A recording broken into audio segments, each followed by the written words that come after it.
My name is Boyd Bushman.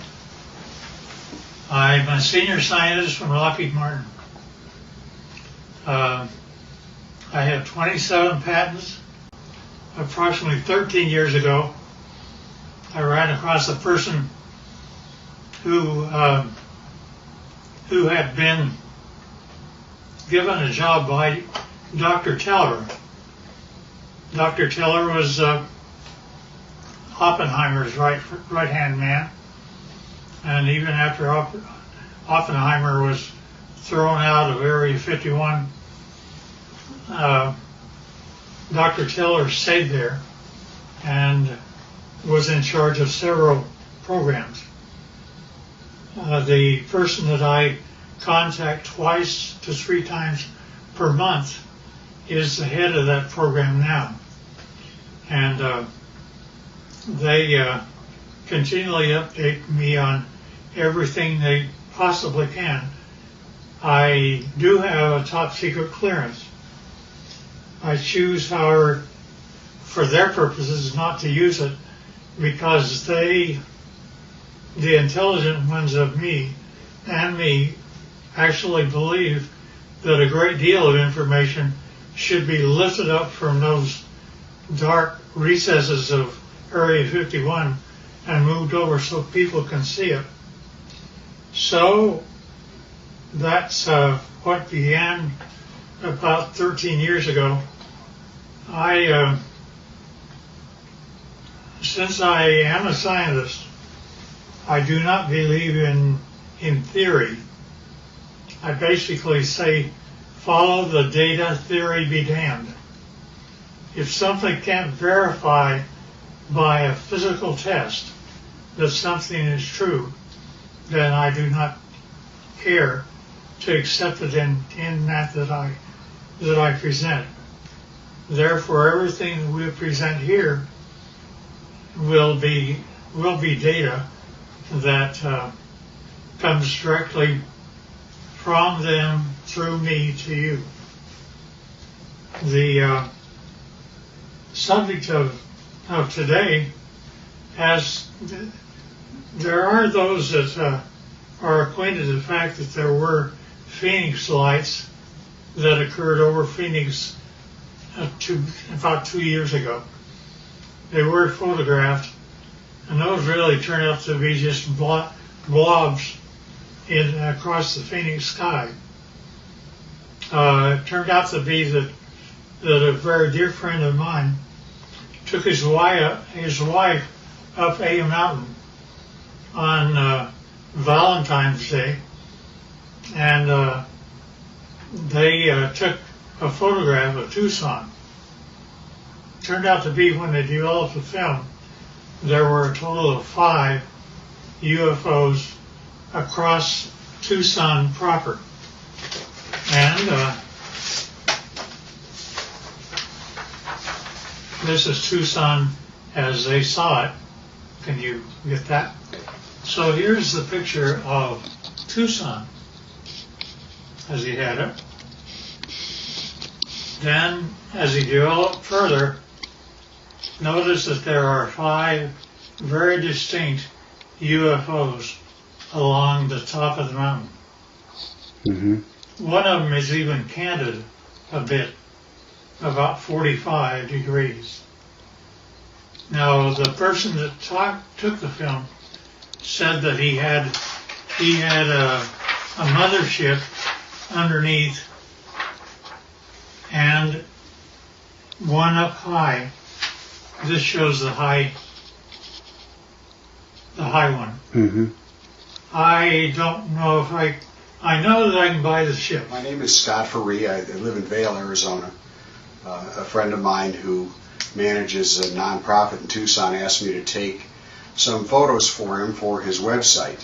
And he was looking for a sunrise picture of kind of the skyline of downtown Tucson.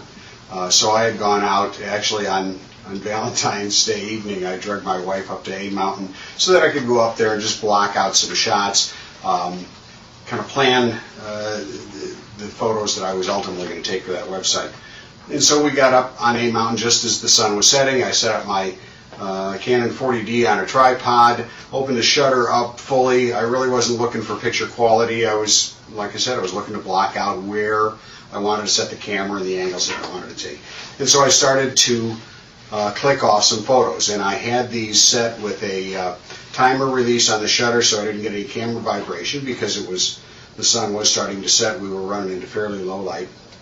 And I took, I don't know, it was probably 6 or 8 pictures. I figured I'd had enough that I could take a look at tomorrow, take a look at the next day and decide what I liked.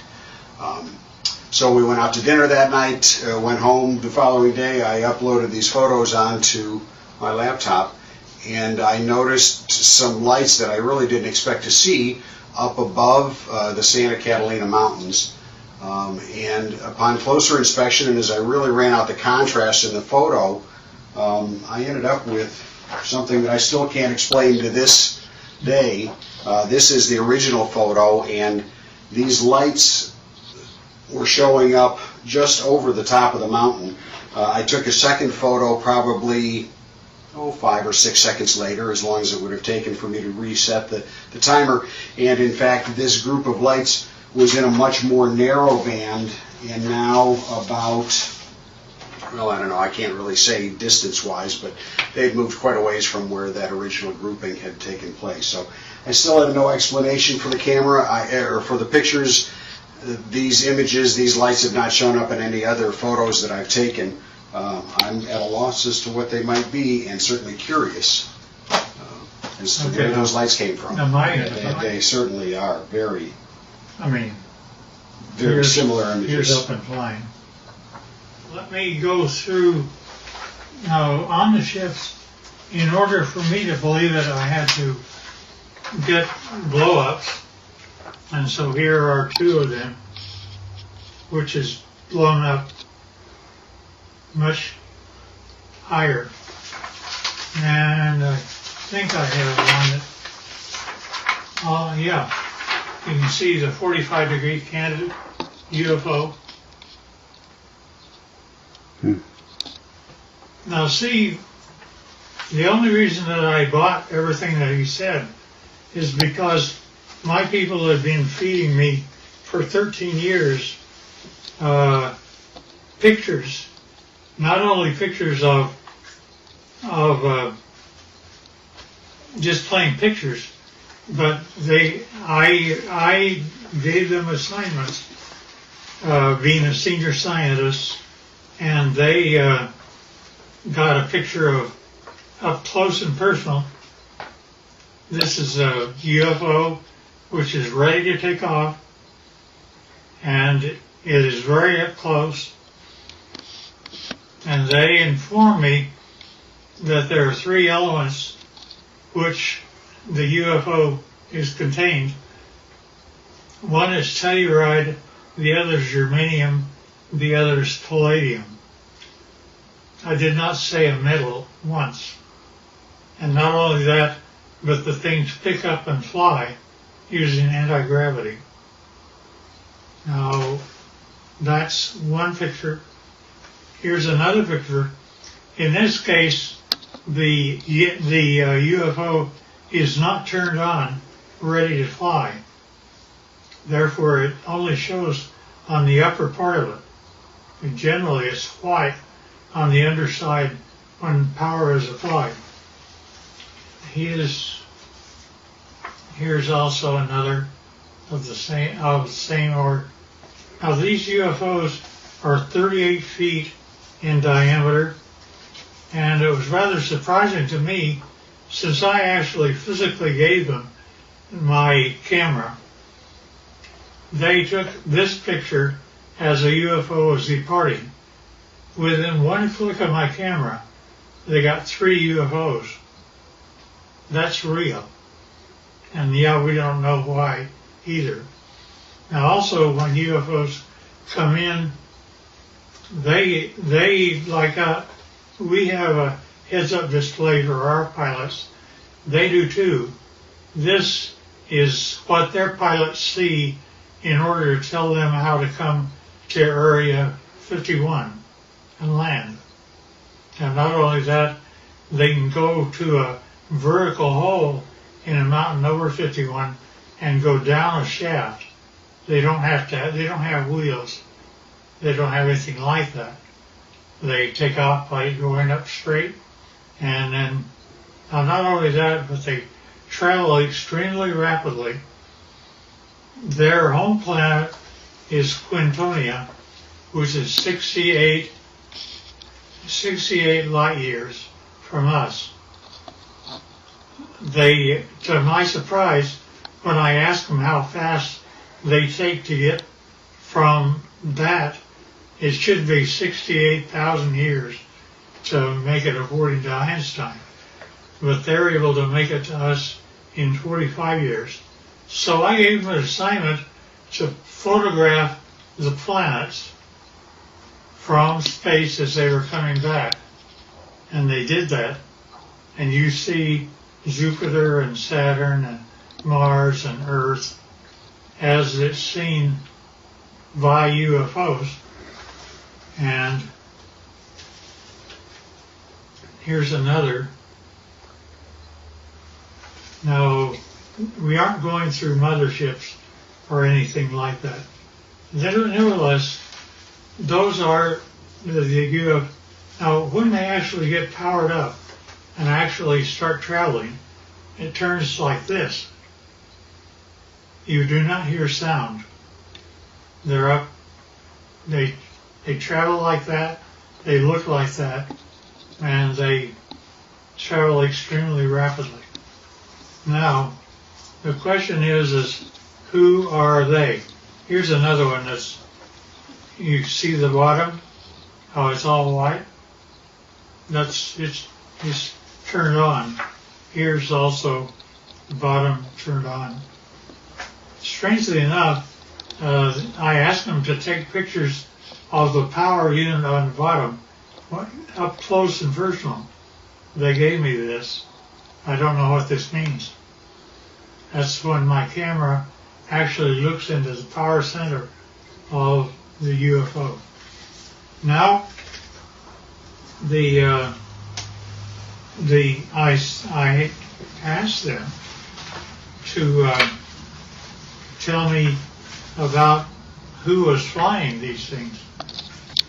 He therefore said, fine, they're approximately 5 feet, 4.5 to 5 feet tall. They had one or two of them around that were 230 years old, and we have a total of at least 18 that exist and operate with our facility as Teller set it up. Now notice the eyes are different, nose are different, but they do have 5 fingers, 5 toes, 2 eyes, and rather strangely enough, I asked him how they communicate. He says, well, it's like this, Boyd. You all of a sudden have a question in your mind. You walk into a room with one of them, and all of a sudden you find yourself giving the answer to your question in your own voice. They're able to use your own voice by telepathy to talk to you. And I said, fine. Now that's how they look front. But when you turn around and look at the back, it's like that. Now notice that they have 3 backbones. They're actually cartilage. Nevertheless, it's a much more efficient system as ours. They also have 3 ribs in their system rather than more. This is also the back side of an alien. Here's a 45-degree look.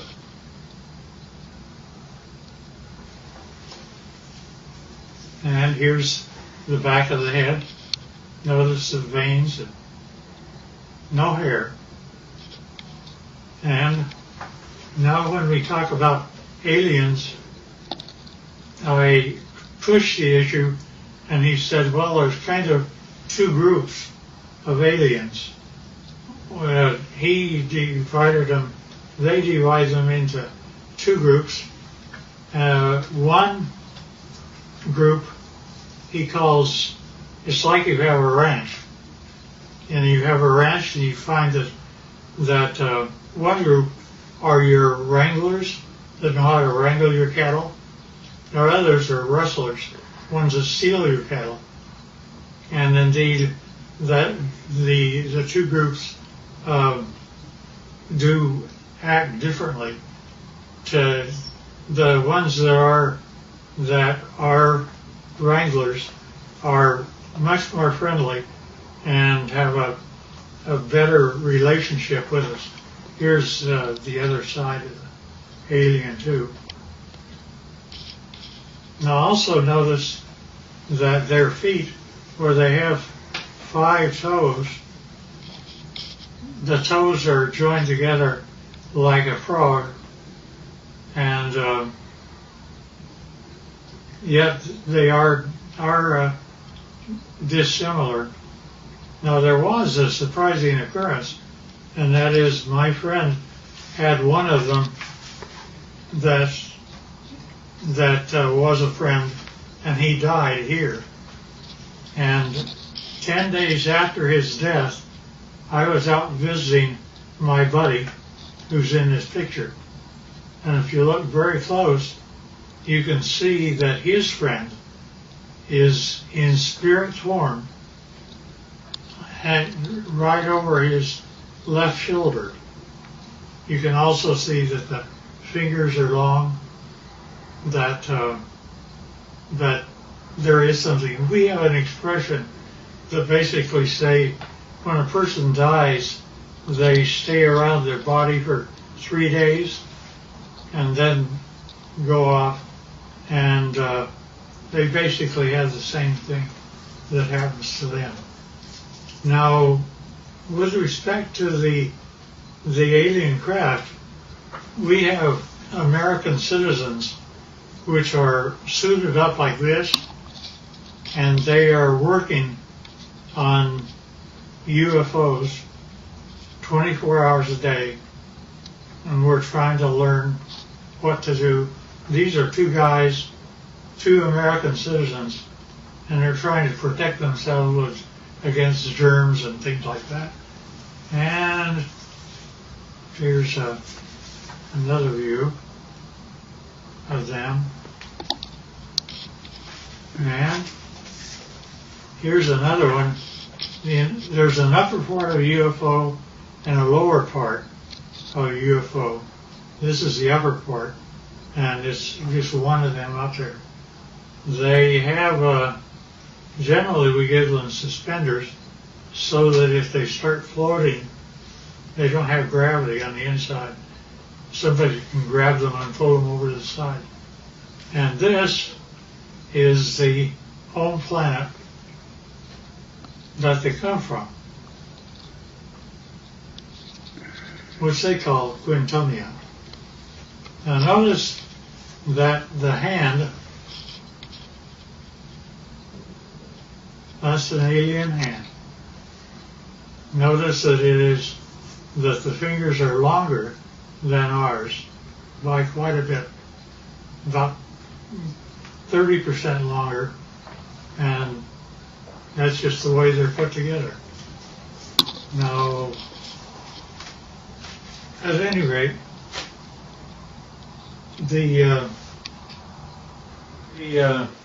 this process that introduced me directly or indirectly to Dr. Teller's work with the group that still is in charge of Area 51 and equivalent. Turned out to be a doctor, very, very fine gentleman. And I was carrying on a conversation with him. He saw how the subject was going, so he simply said, well, you need to know what I did one day. And I said, okay. He said, I was in the process of doctoring a pilot who was a test pilot, a Navy test pilot for the United States government. And it was 1947. said he began, I don't know if it's a drug I had him on or what was occurring, but he basically told me that the radar group, had found a blip out over New Mexico, and that they would like to assign me to go out and check it out. So he said, fine, I'll do that. And he got the fastest airplane that existed then, which was propeller at the time. And it was fully armed and all the rest of those things. Nevertheless, he was out flying, and he found the item, and he immediately communicated back, and he said, I wish authority, first of all, I want you to tell me, are there any other airplanes flying? Are there commercial or anything else around other than he and I? Said, just the two of you. And he said, fine. Second thing I want to know is, do I have authority to shoot it down? I said, why do you want authority to shoot it down? He says, because I am flying the fastest thing that the United States can make, and he's beginning to leave me. Therefore, I know he's either a friend or an enemy, and if he's leaving me, he's an enemy. Therefore, I wish authority to shoot it down. The commander said, fine. He granted him authority. He pulled in. He shot him down. He came down. He flew past and saw that there was a road on the one side of a fence area. He came down and landed his airplane. Hard to do, but he did. And then he cut across the fence. One of them, the door was open. One of them was out walking around. But he didn't care about that. He cared about what the vehicle was. So he went over, and rather strangely enough, when he ducked down, because they were only 5 feet high, he saw that he could see through the walls. Not only that, but as he stepped in, the floor was spongy. He looked at the three that were there, and they were dead. He knew they were. He'd killed them. But he also knew that the military would come, and he had put up with those guys for a long time. So he went back across the barbed wire fence, got in his airplane, and took off. Therefore, he was never briefed out at all. And he didn't give my friend authority to allow me to know what his name was. I know, but I won't reveal it. Both of them should have been gone for a long time. Nevertheless, so when I got up with my contacts in Area 51, I brought up that story, and they said, well, that's totally true, but we can't say it, you can. And that's how they've kept me all this time, is I can talk about it, but they can't. I do, because of some very good reasons, keep things within control, but I don't want us to fall behind the Russians and Chinese. And the problem I have is that Area 51 is working with both the Russians and Chinese right now. And trying to make UFOs, they have, there's been a total of 39 United States citizens that have lost their lives trying to reverse engineer UFOs. And it's Well, the last one I heard of was a year and a half ago, where we lost 19 lives in one test. They actually wanted to bring various flying craft near the UFO, and the UFO defended itself, and 19 of our people died. Now, they kept giving me things rather than, they would give me pieces of UFOs, and I would come to my laboratories. I had the laboratories of Lockheed and every place else, so I would do that, but I would get pieces of UFOs. For example, I have 3 little pieces of UFOs down underneath the thing that looks like a quartz crystal. Notice that that is my hand, and it is giving weight. It says that it weighs 100 grams. Now, without those 3 items, when I take the UFO material away, notice that the 3 UFO items are gone. But also notice that the weight of the crystal is now 650 grams.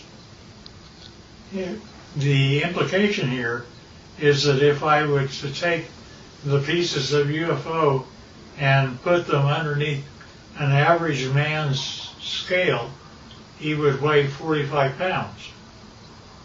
Basically, they're working in anti-gravity, and therefore our effort is anti-gravity. Now, not only that, but we take these same pieces of items, and I go to a standard voltmeter, and notice that in my voltmeter I am getting a total voltage of 249 volts out of one piece of UFO. Not only that, but the team took a piece of UFO and connected it up like this and was able to have a complete laboratory operate for 6 months with heavy equipment. And it goes all the way up to 12 amperes. And since you didn't really get this before, here's the foot with the toes joined together. And this is a better view of the same. Now notice also, this is the body of an alien, and where we have 6 ribs that are connected together, they have 3. And the total height is less than 5 feet. And they still look like this, not like you and I. Nevertheless, so we're able to obtain voltages and anti-gravity, and anti-gravity appears several ways, which is rather unique and nice. Scotty talked about UFOs. I basically said, yeah, I understand, because here is what Area 51 was giving to me since the year 2000 and beyond. Notice it's recent, and we have one triangle, then we have 1, 2, 3, 4, 5, and we have one that's 150 feet across, if not larger. And each one of these are separate documentation of UFOs that were photographed and taken across the world from 2000 the year 2004. Now, when you actually get what that all means, is a UFO, when it's white on the underneath side, is ready to fly like that. And it's anti-gravity, that's the reason you don't hear anything. But when it's just parked means just floating in air. It could be above your house, like this, and this. This turns out to be the heads-up display that the aliens see of how to go to Area 51 and store their craft. Nevertheless, this is what the craft look like. That's how they change power. And notice that here's an egg-like thing, but it's standing on end only because it has no gravity itself. And that is a piece of UFO germanium. And this little dot is a piece of neodymium magnet, which is above the germanium, and it's floating all by itself. And that, again, is a UFO. And we don't know why, but the crystal appears to be colored rose, and we can't figure out why yet. There's a whole batch of analysis that we're having to do. Alien and side view, front view, top view, line.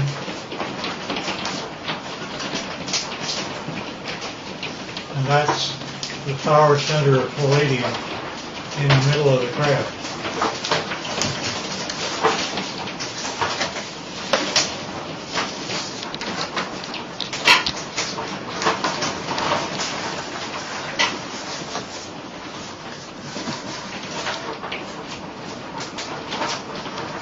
In case I missed anything.